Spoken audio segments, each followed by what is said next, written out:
everything. Assalamualaikum. Sesuai judul, kali ini kita bakalan jalan-jalan sambil nugas ke salah satu kawasan permukiman kota di Sangatta Utara, Kabupaten Kutai Timur. Bahas dari huniannya, jadi ada sekitar 10 unit rumah sepanjang jalan masuk, ditambah 5-6 rumah yang berada di gang sempit buntu.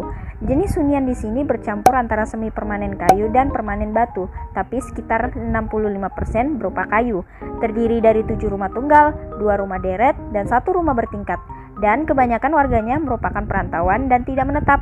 2 rumah deret dan 1 rumah tingkat dijadikan kontrakan dan kos-kosan. Kerapatan rumahnya agak padat, tata letak tak beraturan karena tidak semua menghadap ke arah yang sama, dan luas atap bangunan tidak lebih dari 60%. Sarana dan prasarana.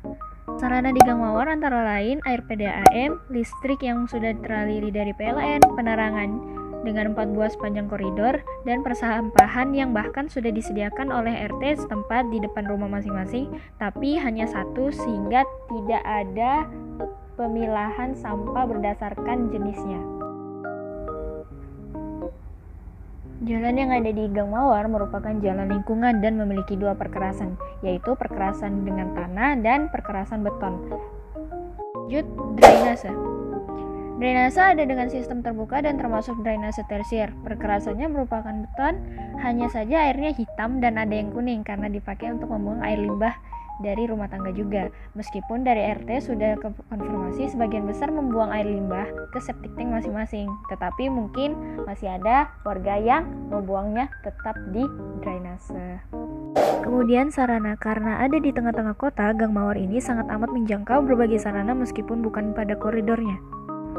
Contohnya saja, Taman Bersemi atau STQ, Masjid Babul Khair, SDN 001 Sangatta Utara, dan keamanan berupa kantor Polsek Sangatta, Puskesmas Sangatta Utara, dagangan dan jasa yang beragam.